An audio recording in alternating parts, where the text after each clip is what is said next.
Nah, saat ini kami sedang berada di lokasi ini dan kami akan melihat apakah ada perbedaan gorong-gorong ini dengan 12 tahun yang lalu.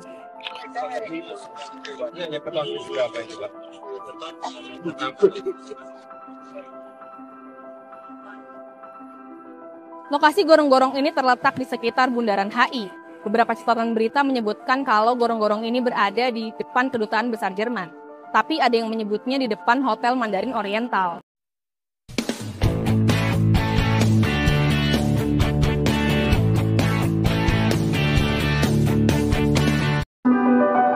"12 tahun lalu, gorong-gorong ini jadi salah satu saksi bisu atas fenomena politik Indonesia, yakni kebangkitan sosok Joko Widodo. Nah, saat ini kami sedang berada di lokasi ini dan kami akan melihat apakah ada perbedaan gorong-gorong ini dengan 12 tahun yang lalu.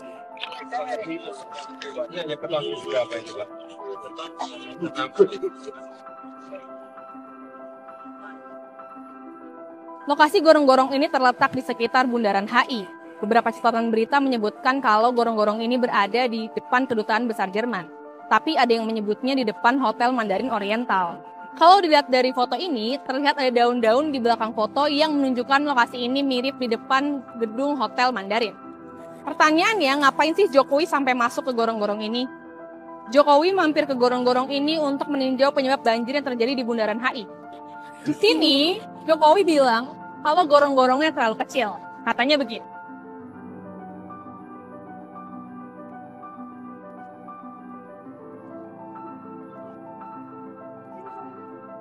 Dalam kunjungannya ke gorong-gorong itu, Jokowi juga mengajak Kepala Dinas Pekerjaan Umum DKI saat itu, Eri Basworo. Eri bilang ukuran diameter yang ideal adalah 1 meter dan seharusnya berbentuk kotak.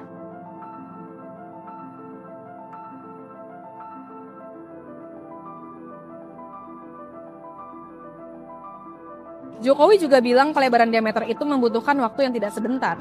Lalu, apakah ada perbedaan setelah Jokowi masuk gorong-gorong? Sebulan setelah Jokowi masuk gorong-gorong, Bundaran HI kembali terendam banjir. Itu tercatat pada tanggal 17 Januari 2013. Pada masa ini, Jokowi masih menjabat sebagai Gubernur DKI Jakarta. Banjir yang cukup parah itu bikin Jokowi menetapkan status tanggap darurat hingga 27 Januari 2013. Jika dilihat lebih lanjut lewat dokumentasi di Google Maps, April 2013 hingga Maret 2023, tampak atas gorong-gorong memang tidak terlihat berubah. 2 tahun kemudian, banjir juga terjadi pada 11 Februari 2015 ke kawasan sekitar Jalan Sudirman dan MH Tamrin.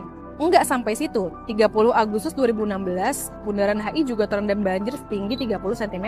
Banjir juga beberapa kali sempat merendam Istana Kepresidenan.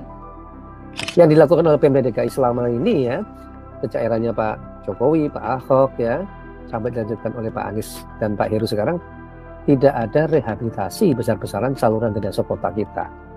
Harusnya tadi dilakukan memiliki rencana induk terpadu ya, ada saluran air, trotoar, jaringan utilitas, sehingga pada saat setiap kali kegiatan pembangunan itu satu paket, lokasinya satu paket ya, dan itu bisa dilakukan secara bertahap.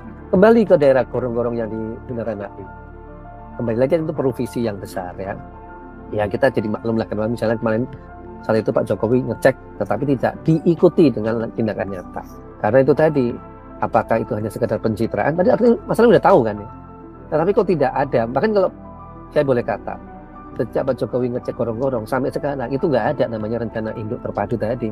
Saya nggak lihat tuh rencana induk terpadu saluran drainase ya, yang otomatis harusnya terkait dengan rencana induk jaringan utilitas dan juga jaringan rencana induk trotoar. Kata ini satu lokasi kan. Nah, itu nggak ada, barang itu sampai dengan sekarang itu nggak ada. Sudah 12 tahun sejak Jokowi masuk gorong-gorong ini. Selama 12 tahun, dinamika politik Indonesia berubah. Selama 12 tahun pula, curah hujan terus meningkat. Permukaan laut bertambah, dan permukaan tanah di Jakarta terus menurun. Saat ini, warga Jakarta dihadapkan dengan 3 pilihan baru. Pertanyaannya, ada nggak yang mau mengikuti jejak Jokowi yang masuk ke gorong-gorong?